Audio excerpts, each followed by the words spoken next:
in like the beginning, it like wasn't. It was just like, I'm so nervous. I'm gonna get up and like do this show, like whatever, it's fun, yeah, you know. But now it's like I understand that like what I want my music to be, which is I want it to be memories for moments for people, and my outlook on what I want that to look like is clear.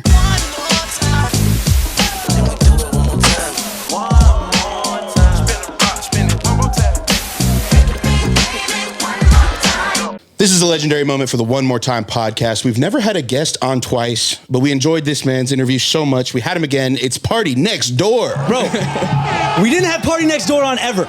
We had Nick Next Door. We had had Nick Next Door. Nick Next Door. You fucked it up that time. Yeah. You fucked it up again. This is Pardyalone. Pardyalone? Oh, Let's shit. go. Oh, shit. Let's go. My bad. God damn, bro. I'm so sick of your shenanigans. I'll be fucking around. Party, appreciate you coming on, man. Thank you for having me. Big fans. You're here halfway through-ish, the headlining tour. Yeah. First ever headlining tour. Yeah. First of all, congrats. I want to give you your flowers while you're sitting right next to me on the One More Time podcast. So, you know, just initial thoughts on like how are you feeling about it? How have things been going? Like just talk to them about the experience so far, because this is first. Yeah, I think it's because I've been on other tours before, so it's cool to see like my headline and actually having people come sing every single word that I'm singing, and just the love in the room is like beyond fathomable. You know what I'm saying? Like it's nuts, bro. Yeah, because before you probably had to like pick, you know, like if you're supporting, you have to pick out like the super fans, the people, and in the really crowd. Lock in with them, like, and then this is your song. But now it's like everybody's song, and everybody shares that special moment with each song, you know. So it's like before it was like people knew that one song, and now it's like I can see in the crowd each people have like a special moment within each song I'm playing. So it's really special. Damn, it's your tribe. And with supporting, you know, having to only pick like 3, 4, 5 songs has got to be tough when you have like a fire discography that you can actually get through. Yeah, especially the older songs too. So it's like it's cool bringing those back in and seeing the people who are here from the beginning, you know, early. So it's cool. Yeah. How long's your set? About around an hour. Okay. Yeah. And then like an opening set would have been what, like 30. Yeah. 30. So you're locked in for sure. Yeah, dude. So, you know, back to back sold out shows in the home state. Mini, baby. Yeah, dude. Is that what y'all call it? Mini? Nah, Minnesota. Did you just make that up on starting Minneapolis, bro? Yeah. Minneapolis. Oh my God. No, I'm just kidding. Minneapolis. So yeah, walk us through like, you know, how you were feeling before those specifically, because I'm assuming those are a little different, right? Like when you're going home. Yeah, dude, it's so weird because like, again, like having this being my first headline tour, like I am not as like anxious prior to show as I am normally, because it's like I know like you can feel the love in the room and like the energy before you even go on. So it's like when you go on, it's like we're here, and it's like just content, and it's just easy. So it's like it's amazing. Yeah, because before on like a supporting role, you know, we talked about people that have gotten, you know, huge opportunities to open up for big acts, and like there's a lot that comes with that. Yeah. Like you are in the business of having to win people over. Whereas like to your point, like they bought tickets for you. Exactly. They spent their hard-earned fucking rent money. It's cool. It's cool to see like from being like a support act to where it's like now it's like I was able to like go out and like before the show like talk to people and be like, yo, yeah, man, like just chop it up. So it's like now I'm just like so secluded until the show. You know what I'm saying? So it's like a weird like it's cool. It's we had Reilly ATL on the show who talked about like, yeah, I was the type of guy, you know, I'd go in and I opened for people, and I was the type of guy that just looked like, you know, oh, he's coming on, let's go get a drink. Yep. It's time to go get a cocktail. And now he's, you know, he just had a show at the same venue that you're going to be at tomorrow. Yeah. And he's sold out that motherfucker. Sold it out, crushing it. Like, so, you know, that's how it starts. No, it's so true. So safe to say, honestly, like less nervous for the hometown states? Absolutely. Wow. Less nervous, but there is always pressure. Yeah. You know, because it's you got to deliver. Yeah, absolutely. And we did. But, you know, like, and they did as well, which is amazing because it's like the crowd energy is unmatched in your hometown. You know, because it's just like love, bro. I love to see you winning in your hometown, too. We were kind of talking about this before we turned the cameras on, that artists don't always win in their hometown first anymore. That used to be like you have to the path to success starts with winning your hometown. But we're so digital and we're so internet these days that a lot of artists don't win their hometown first. But it seems like you still managed to like capture the attention of the mini, man. Yeah, so mini. Bro, like why is there so many hating ass motherfuckers in your hometown usually? People you know, be hating. Maybe we're just Atlanta, but I don't know. Yeah, I don't know for sure. So what were some of the like lessons learned though? Like there had to be some things that like went either wrong or not according to plan, right? This is the first headlining tour. Like I know these aren't your first shows, but like, is there anything that kind of were some gotchas or just like shit that other people who might, get an opportunity to go on their own like headlining tour should be like aware of and think about? At first I wasn't, because I'm very like outgoing and I really do want to like talk to every single person in that venue, but it's not realistic. Yeah, it's definitely not. And especially seeing like Minnesota where it's 2 sold out back-to-back shows. It's like, thank you, bro.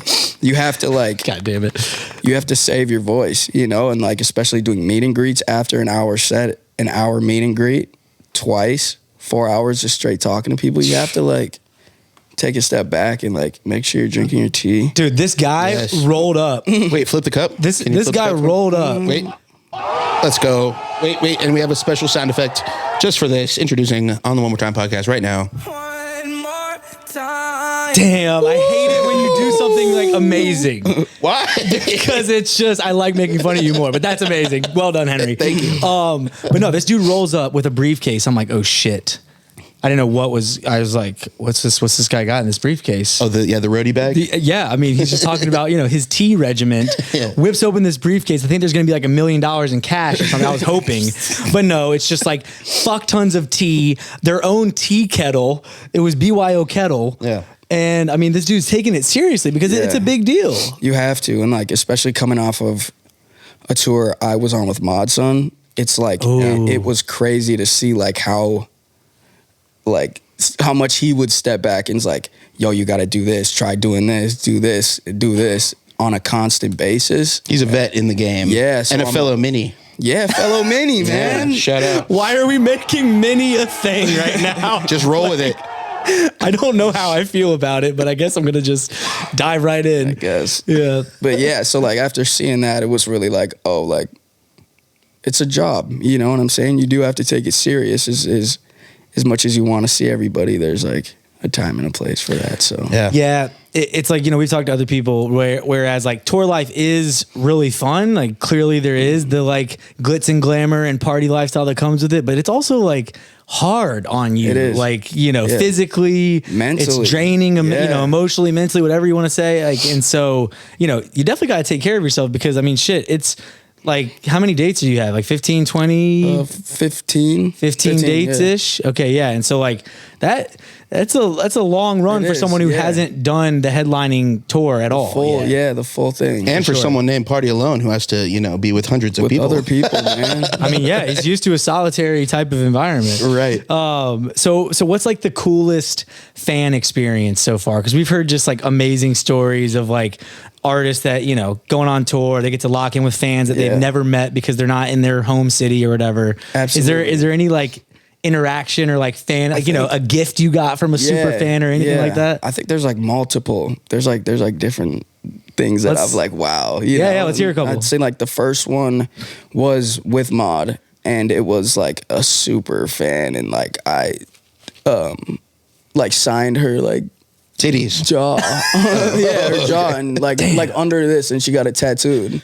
Like under tattooed? Here. Yeah. So before the ink of your signature wore off, she went to the tattoo artist, and got it tattooed. Wow. And like in general, I think it's crazy. Like I'll be signing people's like arms and stuff or whatever, and they'll get it tattooed like fully, and I'm like, that's crazy to me. It's huge. Yeah, it's crazy to me. And then like on top of that, there's just like the stories you hear of like how the music like saved people, and how it's like touched their lives as human beings. So I think that's like definitely up there with that tattoo stories. And then just like the cool gifts you get, like the paintings people spend so much time on, like other people's art and other people's like perspective on like who I am as an artist. It's amazing to see. Yeah, that's got to be wild. I mean, but as someone who openly has dealt with their own like mental health, you know, I guess challenges, right? Like hearing from fans that your music has helped them and saved them. Like, does that, I almost feel like there's two options. No, I feel like there's two options though, Henry. That's there's the best. two. No, there's two. There's either like, what's the other one? There's that the pressure and responsibility that comes with like saving people or like helping them through the same shit that you're dealing with. I don't know. Like I look at it two ways and like, it definitely goes two ways. Yeah, for sure. Because to your point, like, oh man, look how like much I'm helping people. Like I need to keep going, and then you feel pressure to keep doing that, you know, and it's like you can't help everybody, but you can to your fullest extent. You know? To me, it's the Rick Rubin from his new book. God, you love Rick, dude. I want to meet him so bad. Why do you think I bought these glasses? Literally, these are the Rick glasses. You're him. He talks about in his new book. He talks about in his new book, the audience comes last. And I think that's a very powerful thing because like you shouldn't be thinking about them, but by not thinking about them, you end up serving them the most. And by thinking about them and trying to mold your music and, you know, make certain shit a certain way that you think people are going to like, you're actually doing them a disservice. By you know, doing what you think they like. People like you for you. Yeah. If they like you, they like you. You know what I mean? Absolutely. So and that's like the biggest thing I try to stress too is just like you as a human being, and like heavy emphasis on human being, you know, it's like you come first. So it's like with my music, it's like, this is how I feel. It's just, it's a journal entry. Yeah. You know? And he says diary entry like 1,000 times. Yeah. No, I think that's such a big point. Yes. That's really what it is. Because he says like, you know, why would you care what someone thinks of your diary entry? Yeah. It's a diary entry, like a journal entry. Like, you shouldn't care what other people think about it. It's yours. Yeah, but you know what's going through my head is like you're arguably one of the, you know, class of like people who have blown up using a platform like TikTok, right? And so you clearly understand algorithms and human behavior, et cetera. So for me, I'm listening to you and you talk about this and I'm like, there's one option. It's like, fuck that. I'm going to make whatever it is that I want to make. But like, isn't there kind of like the TikTok devil on your shoulder that like, is like, hey, but you should probably like make something that you know is going to go up on TikTok and like know you're going to do well on the platform. You know? I think boo this man. I'm just saying. I'm asking the question, Henry. Yeah. No, I think is that something that comes to mind? Like, you know, is that like a thing you're struggling with when you're creating? Is like no, because I think knowing the algorithm and knowing how people feel and like what they want to see is knowing what you want to put out. And I know what I want to put out, you know. And it's like it's the people who want to see it are gonna see it. Yo, come on, give us the new shit. There we go. Come on. God. You know? No, that's beautifully said because it makes sense, right? And that's like something that we, you know, talk with a lot of our artist homies who are trying to figure this shit out. And it's really like, if you can at your core understand, like self-awareness is the biggest, I would say almost the biggest recurring theme. So on important. Here. It's probably, it's probably made its way into every episode in some way, shape or form, I would say. And it's because people that have reached any degree of success at what they're, you know, whatever they're doing, they're very self-aware and like they know who they are and why they do what they do and what they're, you know, making and who they're making it for.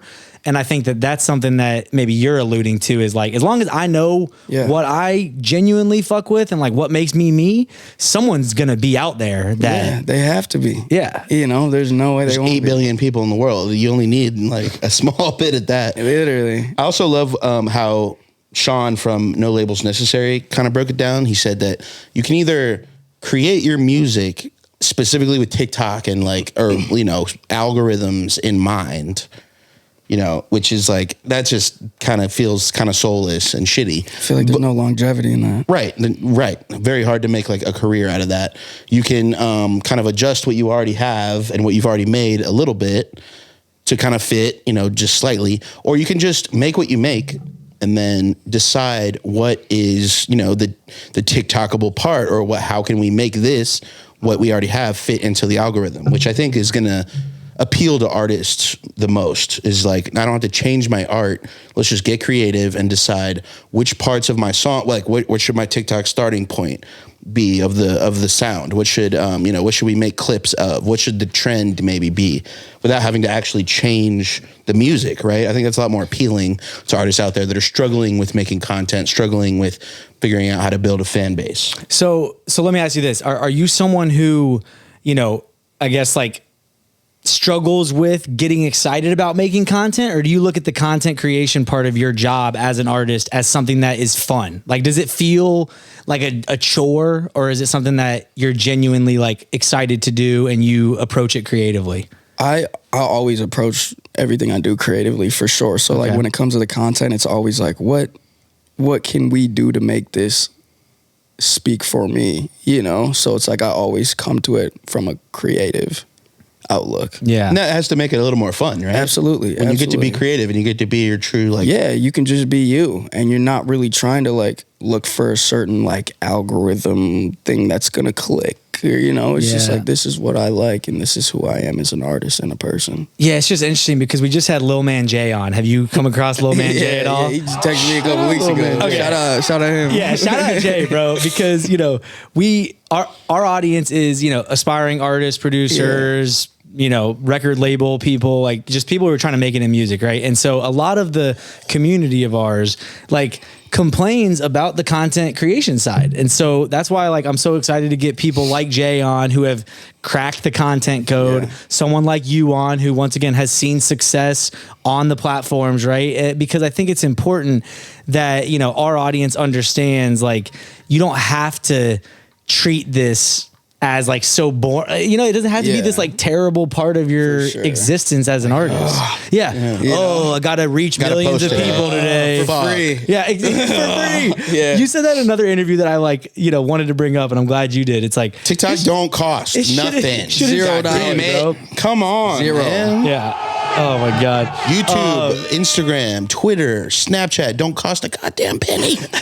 So so going back to the tour, like what's one thing, if you were to consider a show successful, like what's one thing a fan should like walk away from your show, like thinking, feeling, you know what I mean? Like what are you looking to achieve for a fan out of the show? I'm looking for a certain moment of the show, because back to the point where I could say I see certain moments, or see certain songs that really affect fans, and like they start crying, or like they're with their other person, and they're hugging or whatever, and it's like that was that moment for you, and I'm so happy my music and me as a human being could do that for you. Yeah. So I hope you take away that from that whole experience of my show. God, and just knowing that and trying your best to create stuff like that, I feel like is what's going to win, because dude, there's still nothing better. I don't think when it comes to like turning fans into super fans, I don't think there's anything better than a live show. Absolutely. Yeah. I think you're going to make memories that are going to last forever at live experiences. Absolutely. Like, just like there's no TikTok in the world. Yeah. Yes. There's no fucking, listening to a Spotify song. There's none of that that's ever going to be the same as like, when I saw Pardyalone live at the fucking Vinyl in Atlanta, I hugged my co-host Henry. And we just had a moment, bro. No, exactly, because it's human to human interaction. A TikTok might get them to the show, but the show is the selling point. I agree. And being on like almost 50 shows this year, it's like I understand that now, and it's like crazy to see in real time. So yeah, it's tight. Damn. Nice. So 50 shows in, because people ask this of us a lot of like, hey, what have you, what's like one, main takeaway from 160 episodes of podcasting, for example, right? So like 50 shows in this year alone, what's like, the one thing where you're like, okay, that clicked after 50 shows. 50 shows, it doesn't get old.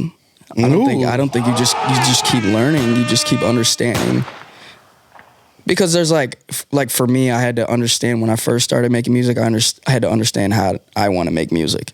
So it's like being on these shows, it's like, this is how I want my show to look. This is how I want the people to walk away. The people that go home, this is how I want them to feel after my show. So it's like, that's the takeaway for me. How did you even know though? Because I saw in another interview you hadn't even like gone to concerts, bro. Yeah, don't. How did you know what you wanted your show to look like? Because you see it. Like You just see it after in like the beginning, it like wasn't. It was just like, I'm gonna get like, I'm so nervous, I'm gonna get fucked up and like do this show, like whatever, it's fun, yeah, you know. But now it's like, I understand that like, I understand what I want my music to be, which is I want it to be memories for moments for people, and I see that in real time when it comes to the show. So now it's like my outlook on what I want that to look like is clear. damn, That's powerful. So yeah, just like taking that approach to every little detail. Yeah, and just like giving every single show 100% because that's why they came and that's why I'm here. Yeah. Yeah, it's like, you know, you go to some small city, Kansas City, it's like they don't deserve less of an experience. Yeah, they, and like they've doesn't matter been how waiting for many- this. For 5 people, I'll do the same show for 5,000 people. You know, because it's like those people matter and how they feel matters. So what are some of the ways you've promoted the tour? Social media. Yeah. Yeah, just you know, just the social media aspect of everything. But like just kind of like That's where the announcing- eyeballs are, Ben. Yeah, I mean I know, but just like announcing so my videographer Henry, me and him like just came up with a bunch of ideas and like they're super like out of the box, like weird, like a fake like news thing. It was like Pardyalone's announcing his headline tour, like stuff like that, you know what I'm saying? And just like out of like just random things. So it's, like, it's fun, right? Like you get to be creative in music. It's like it's be fun. creative with content. It's fun. Yeah, for sure. Should be fun. Yeah. Yeah. So, you know, I saw the clip from you performing at Lollapalooza. That was crazy. Which like that's gotta be just once again, shout out to you, man. Yeah. I mean, you're so, you know, new to this music industry in the grand scheme of things. Absolutely. So to be like performing at Lala, headlining your own, you know, tour right now. I mean, you. like fucking amazing work so far. Thank you so much. But so that's gotta feel like the opposite side of the spectrum from your own headlining tour. Yeah, And it then was doing like the Lala crazy, set, bro. right? Yeah. Very just, different. Just for, like It was super different. It was like a very humbling experience, you know, because nobody in the crowd knew who I was. Really? They were all waiting for the headliner. Yeah. Sure. You know, so it was cool to see like I have certain songs where it's like call and response, you know what I'm saying? And They connect with those. everybody was like, I guess it fucking sucks to be you. You know what I'm saying? So it was like, it was so cool to see. And then I went down to the crowd and just talked to everybody and they're like, who are you? Like, we love you now, you know? So I think like, it's the same concept as doing every other show, but just on a bigger scale. Yeah. No, just because for me, I mean, what time did you go on? Like 1 or some shit. Right? Yeah. Like 1? No, for sure. But PM. 1. I- Super early. I know, but I was actually shocked as to how many fucking So people many were there, people. bro. It was cool because while I was on stage, I could see people walking over from other stages, and then like Being like, who's this guy? I had this song called "You Can't Stop the Rain," and it was a crazy moment because it started downpouring. Oh, really? Yeah, it was like, bro, it was like, Damn. it was a God moment. intervened. Literally. With this God's set. like, I got this party. Yeah, I got you, dog. this, Started dog. If you put your all in downpouring. this set like you always do, I got you. Yeah, it was a moment. So, who'd you get to meet that you know, either were like a fan of or, you know what I mean? I'm sure I met another fellow Minnesotan, Young Gravy. Okay, that was our like first like real link up. We just posted a clip with Young Gravy. We love Gravy. Yeah, and he was the Riz God. the Riz God, and then like just like people like I have never saw in concert, like Tim's, Kendrick, Jaddy, like yeah, it was What did you learn from like some of the, you know, because as someone who hasn't been to like tons of shows in their Yeah. life, like what did you know, take away from some of their sets even?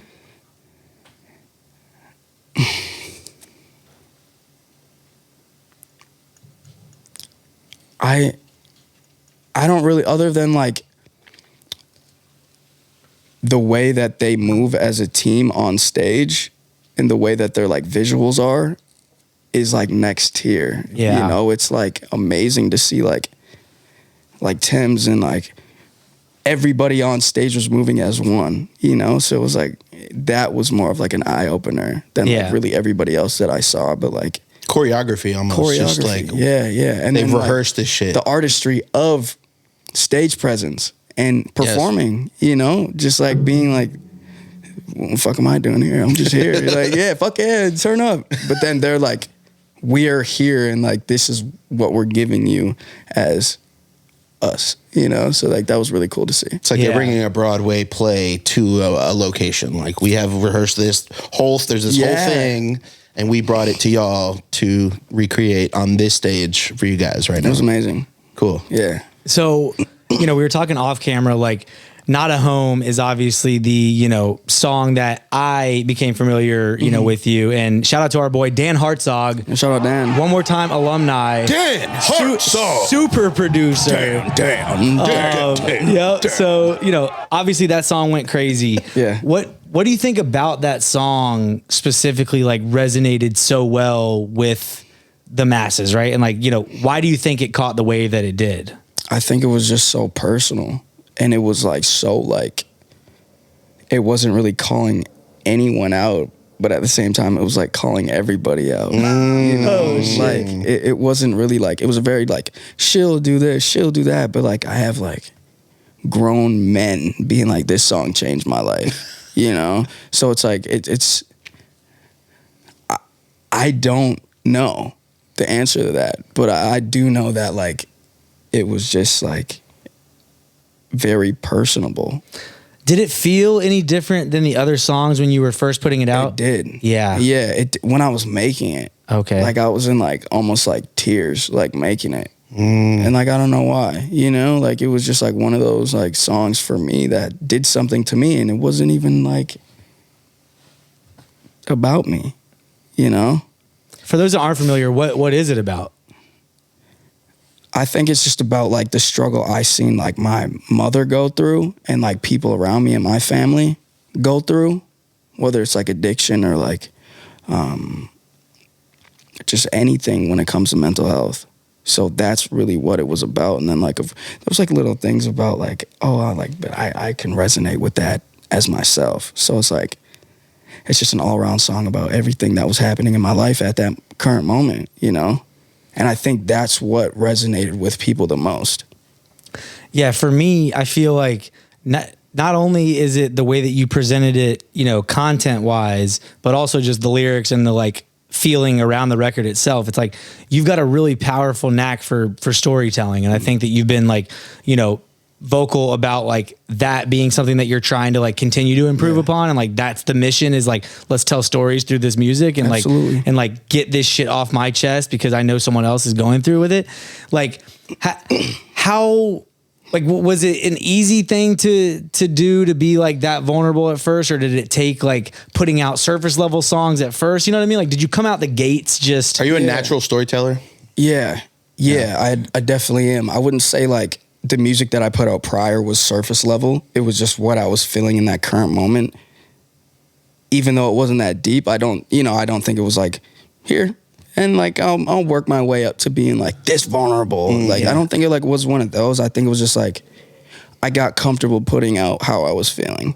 And I think that was the easiest thing to be like, here's this song and this is how I'm feeling. Like, I know nobody's gonna like judge me. And if you do, why would I care? You know? Yeah. Why do you think some artists are... Care? Yeah, like not comfortable. Because it is like the internet is a like fucked up place. So much negativity. Yeah, there's a lot of negativity on it.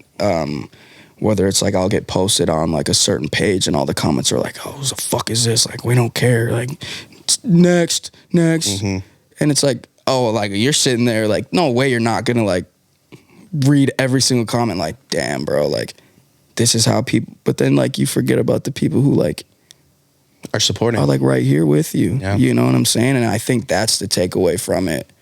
I think it's just that like one negative comment, but it's like, it is hard to like kind of like negativity is so much louder than positivity. It is. I hate bro. that Bro. is the thing. So, like, out of all the comments that you like send me screenshots of, It's the negative ones. it's all the negative Like, look ones, at this bro. fuckhead. And we get so many great ones of like, oh my God, y'all are putting us on game. Like, oh shit, I love that interview. Like, Realest shit I heard. We never send those ones. We're always sending the ones that are like these two culture vultures like talking Yeah. about rap. Like, because you whatever don't the fuck. expect it. You're like, I'm so proud of this work. I assume other people will be proud of it just as much as I am. It's unexpected. So you don't expect it, and then when you see it, you're like, fuck, dude. Like I'm not shit. Am I wrong? Like, Is our whole lives a lie? Does this podcast mean anything? What are we doing here? Oh yeah, I don't know. I mean, so once again, as someone who has had their like own bouts and like continues to deal with mental health stuff, as far as like when you went stupid viral, and you started getting clearly like, let's just even call it half and half fuck you guy, like what are you talking about? I hate you, and then of course like half, you saved my life. Oh my God, this song's incredible. Whatever. Like, how did that impact someone who clearly has not been, let's say, the most, yeah, and I think that's why like Not a Home is so special, because like that 50-50, half bad, half good, wasn't 50-50. It was like 90-10. In which way? In good, 90% good and 10% bad. So like the good really outweighed the bad, to where the point was like I didn't even see the bad comments. So I was like, this song is amazing and I know it because you guys know it. So it was like, it was a weird moment. It was always like I felt really good about it. If it didn't, like, how quickly did it go viral? Overnight. Okay. Yeah. So like was it the first post about it? No, there was like quite a bit of posts before, but that song was the first one to be like, yo, Yeah. this, like, people love this one. That's good for people to know too out there. Like, it wasn't the first post, guys. But don't make one TikTok and then it didn't give do up. well. This song sucks. Like, but stand on your shit. Stand on business. But I stand on business. Jesus, Drews. It's the kind of thing what we're talking about these days. Stand on business. But I was gonna ask, like, you said that song did like mean something, like it was like special for you in the recording process. Like you were, crying or like, getting emotional while recording it. Like if it didn't go viral, that post, how long would you have like pushed it, would you say? Well, I mean, given the fact like it was still one of the songs that was like, I knew people resonated with it before it was like, fuck it, we're going viral for sure. It was still one of those songs that people were anticipating the drop. It had like positive legs. reception. Okay. And like, if TikTok wasn't a thing, I think I would still drop it. And that reason being like, I send my mom a lot of music. And a lot of it she doesn't fuck with. And a lot of it she doesn't like. But I sent this to her and she called me crying. You know what I'm saying? Wow. Yeah, so like Powerful. I knew like deep down, like I care about this song. And I know it not only impacts me, but it impacts the woman that raised me. So I was like, this song needs to go out. If there was no TikTok, that's, Right. So, yeah. Just happened to be a tool that was available. Shout out Mama Party. Mama Alone.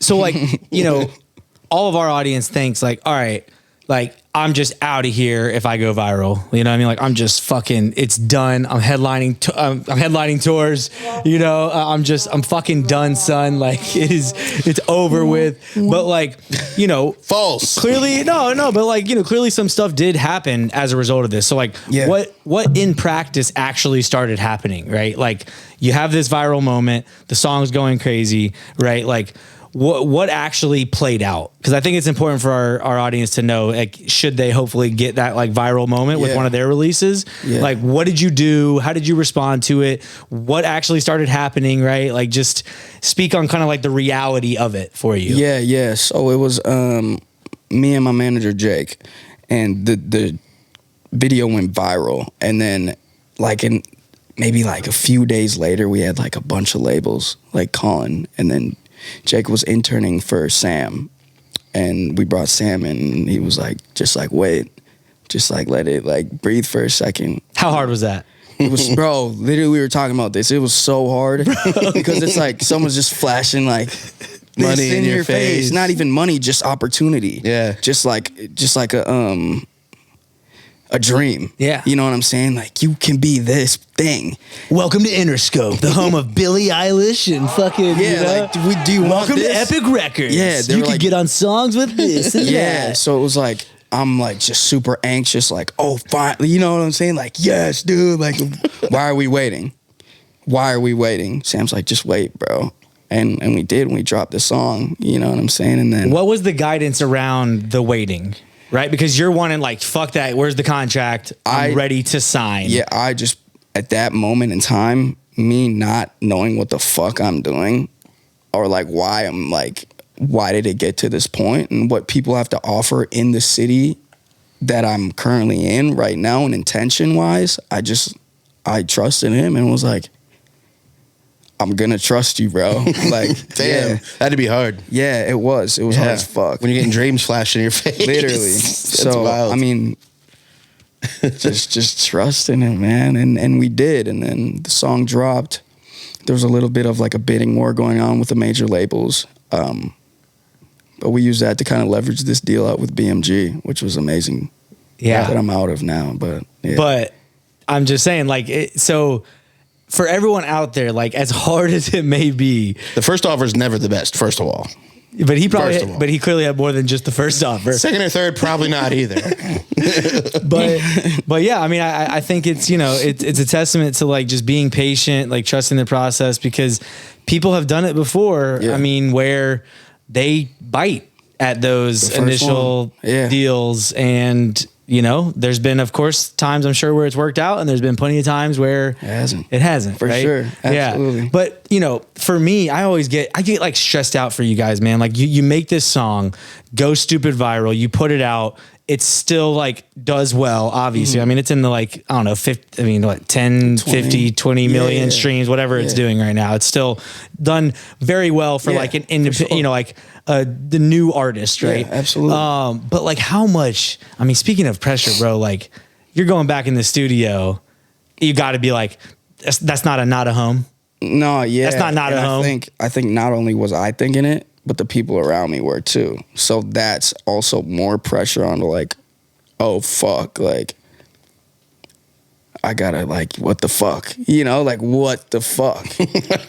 Yeah. Straight up. So it's like, yeah, bro. How did you manage those like those unfair, honestly, expectations of yourself, right? Like when you're going back in to create, because I feel like once again, for any of our community that like has a viral song or whatever, they put it out, it's, it's well received. Like they're going to deal with that shit when they're going back in to try and create Yeah. again. Like, how did you get yourself out of that fucking, I feel like it was just creating because my mind was so stuck on making another Not a Home to the point where I couldn't even make music. And there was a point where I didn't make music for like a month and a half, 2 months, because I was just fucking like, I can't think of anything other than like, I need to make another one of these, So it was like, but it was just like, I just kept creating and just kept coming up with like different ideas based on how I was feeling. You know what I'm saying? So I think that was just the biggest thing for me, was to just keep creating and finding inspiration outside of music. And why do I feel the need to make another one of these songs? It sounds like such a toxic expectation that's set when that happens, right? Like that sounds like the worst thing imaginable for an artist. I mean, dude, shit, we even had that. Like, all right, so we did this draft where we basically like drafted our favorite producer tags. Yeah. All right, it has like 8 million views. Fuck yeah. On TikTok. Yeah, like it went fucking ridiculously viral for us, right? And we had never seen anything like that. We thought like it was fucked up. Like we didn't even think it was real, like whatever. And it's like going crazy. I mean, you and I definitely. You were actually more annoying about it than I was. Like, bro, I want another million. Like, I want another million, bro. Like, I need another fucking Milli video. Yeah, it's sex and I thought we figured something out. yeah. I mean, we did. We got more millions. We did, but I'm just saying, like, we did feel the pressure of like making that exact thing. Right. Yeah. Again, and like and it was even like to the point of like, okay, we did this in that video. Like, how do we like perfectly just copy that or replicate Literally, it? It's like, keep copying the video that worked. And Yeah. you're like, well, it doesn't work anymore. Yeah. Or it just felt shitty, even inauthentic. Yeah, like it just because we were doing it and like we did more and more and more and like they all did well. We were kind of like okay, but it was like doing, of course, like not as well, and we were just kind of like like this just feels. It just felt like wrong, you know what I mean? And it's time that could have been spent coming up with the next 8 milli instead of like, okay, let's make sure we get another 7, 5, 4, 1 500,000 on these net follow-ups. And we could have been thinking of the next shit. Yeah, bro. I think like the big thing for like that when it comes to like you're in that headspace is like, okay, 8 million out of 8 billion people saw that. You know what I'm saying? So it's like 0.1% of the world, Ben. Yeah, so it's like, why am I getting caught up on this like moment? And like, there's so much more like to give, and there's so much more eyes to see what you're giving. Yeah, very true. For sure. So, you know, for that month and a half or you know, whatever that you took away, you know, took time away from music, like what'd you get into? How'd you stay busy? I think, so this was like, I'm still new to LA, and it was like, really just looking for inspiration externally, and I was like, wait a minute, like why am I not looking internally? So I think then that was like the real first time in my life where I was like, I need to look internal onto who I am and really the purpose, reason why I do this, and what I want out of it. So why do you do this, and you know, what do you want? What were the findings? What were the results of this? So I do this out of trying to find myself, but now I know what I want from my music, and that is like, I want to create moments for people. You know what I'm saying? It's like, I want people to get married to my music. I want people to be born to my music. I want people to die to my music. You know, I want to create moments and memories from my music. I definitely would have put you on my, you know, labor playlist for my child for sure. You know, you need to. I would have. I didn't have one this time. We actually left it. Yeah. Play Party at my funeral. Damn, bro. No, man. So, you know, you alluded to the fact that you obviously supported Mod Sun. Yeah. And you've collaborated with him on a record as well. Yeah. Right? And you've done a record with Blink-182's Travis Barker. Hell yeah. Which, like, Patty. I don't know. I mean, we have something to ask him about that. We got, well, they didn't clear the whole One More Time album with us, so we wanted to talk to They didn't him call about us that. about that. Yeah. Did he mention anything? Yeah, they dropped a new album. It's called One More Time. I think he did. I might have just like. Did you just disregard it? Yeah, I think I might. Were you like, I'm doing their podcast, and he was like, don't fucking talk about me. they're gonna talk about the tour. But yeah, bro. I mean, if he just, you know, if he wants to get his tickets, I mean, have they come through Atlanta yet? Like, we'll settle for 5%. I think of the Trav, where you at, 5% of the tour. Bro. Help him out. We'll take dude. 5 points. No, man. But We'll take an interview, Trav. We'll take an interview, bro. But no, Yeah, you know, that's as, it, bro. as someone who clearly has like pop punk, you know, influences to their music, right? Like, you know, you've got kind of that, you know, melodic rap type of shit and like melodic vocals. Like Rage but, Against the Machine. yeah, like shit like that. Yeah. So, like, I mean, is that just dream come true moment for you? Like, to work on a song with Travis Barker? It's like, I really didn't even like listen to him when I was growing up. you weren't a Blink fan. Wow. I guess you're wasn't. young. That's real. You're Yeah, I mean, young, like, bro. Regardless, like Yeah. I listen to hella old shit. Okay. You know what I'm saying? Yeah. But like, Did you tell him this? You're like, Trav. I'm like, I'm your biggest fan, bro. No. Like, Oh, no. Yeah. Okay. Did you lie to him? No, I didn't. Oh, okay. Did you tell him straight up? We're gonna make the clip exposed on One More Time podcast. Yeah. No, I think Pardyalone doesn't even like Travis Barker. Pardyalone I didn't say hates that. Travis. Fake I didn't ass say that. motherfucker. I didn't know. say I that. know. We don't We're do not. that. We're not those guys. We're not Vlad TV. No, not yet. But I mean, if times get tough, we might have to start clipping shit like that, bro. Maybe. No, I think it was. Regardless if I liked him or not, I liked him. Bro. No. Did you hear if that? I listened to him or not. Regardless if I listened to him or not, I think it was still like just a crazy moment to see that artist of that caliber want to work with me, you know? So it was like, I think that was more of like the, what the fuck? Did y'all get to lock in like for a session and everything? We made 3 songs. Wow. Yeah. Nice. And it was like weird because like you'd see like Courtney walk in and you'd be like, Courtney "What up, there? dude? Yeah. Shit. But now it's like, I'm like, I'd say I'm pretty good friends with Landon, you know? Okay. So it's like, we link up sometimes and chop it up. So it's Okay. like, yeah. What did you take away from like his creative process or whatever? He's Like, a beast, bro. yeah, He does not stop. Yeah, on just like the output. Everything. Yeah. Yeah. I'm like, what the fuck? Did it kind of like make you be like, Inspire me. yeah, like I'm not going hard enough? Yeah, absolutely. Absolutely. And like seeing those people just like they like just keep going, bro. I'm like, damn, dude. And like I'll sit down and I had a conversation with him and it's just like, I got to. I'm like, but why? Like you're at, because I'm curious. You're already up here, you know? And he's like, I have to. What is it for him at that level?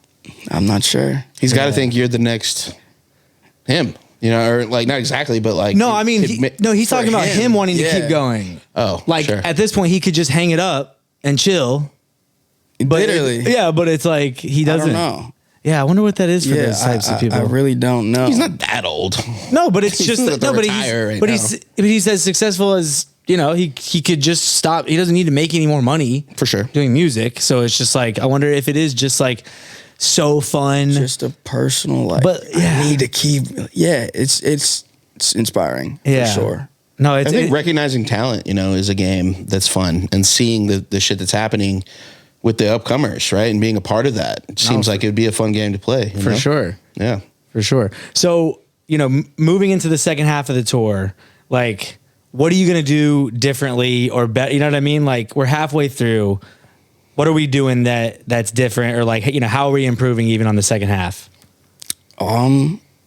Drinking more tea. Okay. Facts.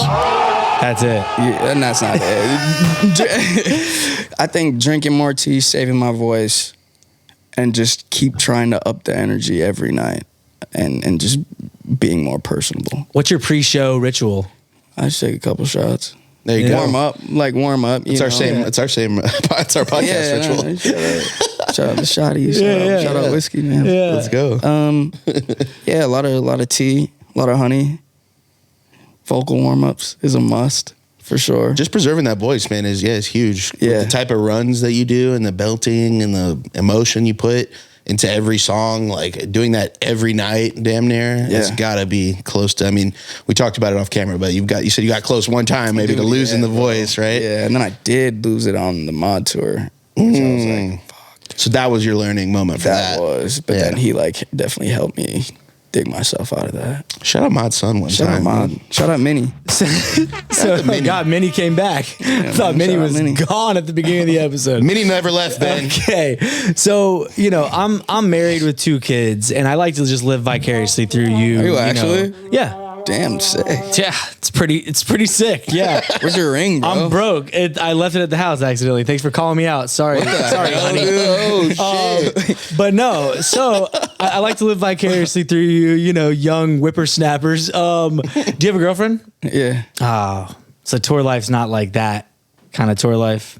Damn, bro. Never mind. All right, moving on. Way to Henry. blow up his spot, Ben. Well, no, he's a loyal motherfucker. Did you hear him? He's like, yeah, I got a girl. More loyal than you. No ring, boy. Yeah, no ring. I just said I had a wife and 2 kids on camera, Henry. I wasn't like, yo, you want to go to the club after this? Like, I mean, yeah, we're going to Pony for sure. God Pony, bless. dude. Anyways, Pony, man. Atlanta clubs. Yeah. I'll show you around if you I know you're only here a couple days. You don't want to go with Henry, bro. Henry, I'm a VIP. we've entered a final segment of the podcast. I'm not, but They got the ones ready for him. yeah. He's literally got My a stack pictures or something? bottle and shit. You got pictures on your phone? What are you doing? I got phone numbers. We'll talk about it later. Anyway, this is the final segment. This is called the Rapid Fire Rampage with Pardyalone. It's going to be a 3-part rampage. I'll explain them as we go. Are you buckled up? Yeah. Give me a little. Here we go. First part is just some short answer questions, just some rapid fire, boom, boom, bang. We're going to get like the kind of incriminating, like controversial, crazy question out of the way first. I thought I just asked that one about. Even more so. Okay. Sup. Hi. Moving on. We're clipping that. Party, give us your 3 best tips for upcoming artists that are hoping to go on their first headlining tour.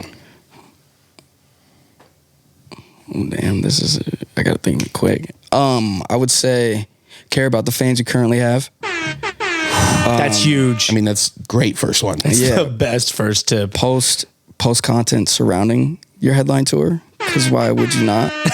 It's free.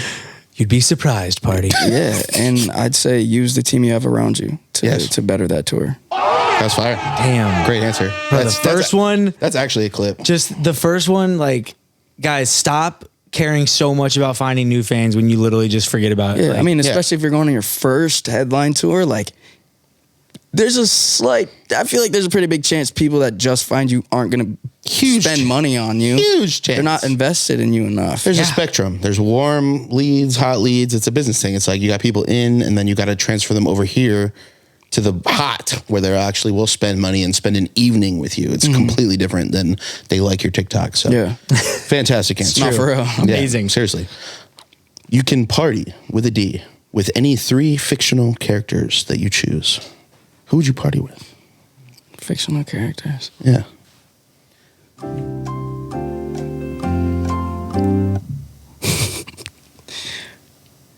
Barney. Okay. Barney won. I feel like Barney does coke for sure. Yeah, bro. Dude, Barney doesn't get talked about enough anymore. Bob Ross. Ooh, he's not fictional, but we'll take it. It's fine. He's I don't know, man. He might be He kind of played a character. He might be a but- human being, but he's definitely fucking fake. yeah, bro. I don't Okay. He's not real. We got Barney and Bob Ross. Sounds lit. And then we're going. I'm going Goku from Dragon Ball. Ooh. Sounds like an upper party to me. I don't know why. Yeah, bro. He's going super Mountains, Saiyan, bro. mountains of blow there. Dude, Barney's gonna have a lot of white on his big fucking nose. Yeah, let us know when the... No, for sure. Hey man, those days are behind me, Henry. Okay. He's married, bro. I'm Yeah. married with childs. You got the 8 ball for me, right? Okay, anyway. Moving on. No, sir. You just hired a personal assistant. Oh, he's made it. What are their main tasks?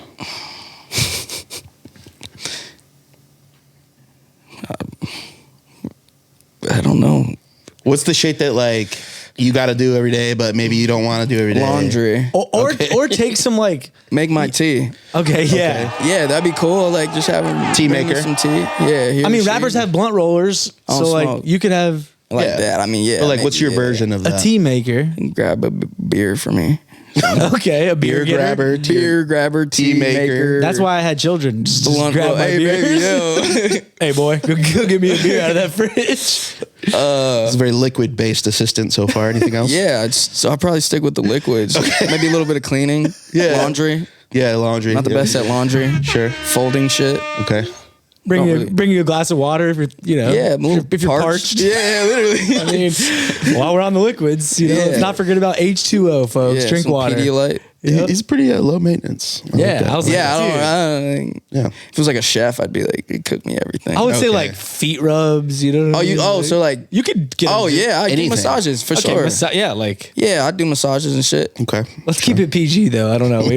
No happy ending. I do I saw happy where that endings. was. I saw where that was going, I Barney. literally get fucking jerked off. I was like, I saw your mind go vision. there. I was like, let's keep it, you know. New cool, Pardyalone bro. single coming soon. It's called Happy Ending. Yeah, starring our personal assistant. She gets a skit in the beginning. Okay, for this one, we need your phone. We're going to pull up The Gram. Yeah, let's do it. Have you heard of it? It's an app. People connect. The IG. That's the one. We're going to go to the DMs. Tell us the last 3 DMs that you sent. Oh shit, the last 3 DMs I sent. And no flexing either. We'll know. We can tell. On your face. Somebody said your SLC show is sold out, but we need one more ticket. And I sent the crying emoji. Okay. Damn. Okay. That's fire. It's sold And out then though. somebody said, you're turning into a candy kid. And I said, what is candy? And she explained to me how it was like the bracelets. Oh, the yeah, tour like at bracelets. festivals and shit. Yeah. Yeah, and then she sent me a video. And I said, oh. Okay, good, good. And then to a Minnesota DJ. Just seeing about trying to get some Timberwolf tickets. Ooh. Shout out Minnie. Hey, Shout out Minnie. dude, Mini. Shout out Minnie. Shout out Timberwolves. This episode might just be titled Mini. You know? It won't. They'll do terrible. Could be. For SEO, but no. I mean, the amount of times we've talked about it, it's pretty much the overarching theme of the episode. Minnie. Somewhat. Minnie. Party, what is your favorite curse word? Fuck. Beautiful. And finally, this last segment is called Ideal Audio. You can have any artist, any producers, any engineers, any songwriters, anyone on a song Create the perfect song. Ice, JJ Fish, and Tay Keith. Whoa. You've thought about this, huh? Not only was it the best answer we ever got, it's the fastest. Holy shit. Wow. Ice JJ Fish, produced by Tay Keith. Tay Keith fucking it. Why is that going to be a banger? Holy shit. Part 1. Fucking improvement. I fuck with him, bro. I literally watch Ice JJ's Fish. Like, You fuck with religiously. Miles? Yeah, bro. Uno's going Bro, crazy. look, check right this now. out. You don't. Are you messaging actually? Uno? Nah, dude. Hold up. Come on, you got to text me. I mean, if it, Spotify, right? Like songs. My most recent is Honey Bun. Right here, bro. Look. So I had to hit her with the, where you from? no. Uno, Bro, because me and my videographer Henry, bro, we be sending each other so many like memes and shit. And I was like, bro, we made like, this is sick, bro. Uno goes crazy. Yeah, Ben. so I sent it to him. I'm trying to get Ben on the wagon. Like, Would you hop on? Would you hop on the remix? Probably not. But Honey like, Bun it's remix? fun. It's dope, bro. fair enough. I can't tell if he's serious. All right, part 2. This is the this or that. I'm going to give you 2 choices. You pick one. Very simple. Here we go. Starting with hook first or verse first? Verse first. Writing lyrics ahead of time or coming up with them in the studio? In the studio. 808 or bass guitar? 808. 10 platinum records or 1 diamond record? 1 die. 10 platinum records. Was a thinker. We have a piece of content about that going crazy. Harmonies or ad-libs? Harmonies. Ice Spice or Sexy Red? Sexy Red. TikTok or YouTube? TikTok.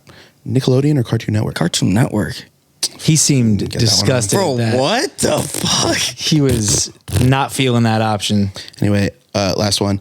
I have a magic coin. Heads, you release a full-length collaboration album with Post Malone next year. Tails, you lose all your hair permanently. Do you flip the coin? Yeah, fuck yeah. The dreads are gone. Pardyalone. Part 2. Oh, God. Part 2. I like it though. He knows what he wants. Bro, I feel like I could just Confident. wear like a wig or some shit. Yeah, no, you could go crazy with Ah, like cheat hairstyles. code. Yeah. You could. Wear a different fucking every show. You could have a different. What if you had to just be bald? That wasn't the question. It's the question now, party. get out of my rampage, Ben? God. I would probably just wear hats a lot. You almost got through the episode without getting muted, but I'm muting Ben now. Oh, every fucking time. The last part is the word association. I'm going to say one word, and you just give me the first word Yeah. right back off the top of your head. First word you think of. Here we go. I'll unmute you if you behave. Okay. It's like, fuck. I'm like, Starting with hip hop, Fire. microphone, Speaking. stage, Presence. auto tune, Auto-tune. magic, Carpet. whiskey, I drink. tennis. it sounded like Yoda. I used to play. Ben, I swear to God, we just missed his answer. I'm going to do it one more I used to time. play tennis. I used to play. Did you? Yeah. I'm going to pretend like I knew that. Moving on. Riz, God. nuke, Town. cologne, Smell good. penguin. Bird that cannot fly. Facts. Bitcoin, Money. jelly, Roll. content, Is good. Minnesota, It's fucking amazing. party. Alone. I thought he was about to say mini after Minnesota. That would have been way better. Would have tied the whole episode together. Yeah, absolutely. Yeah, this has Run it been back. Oh, Party mini, Alone. mini.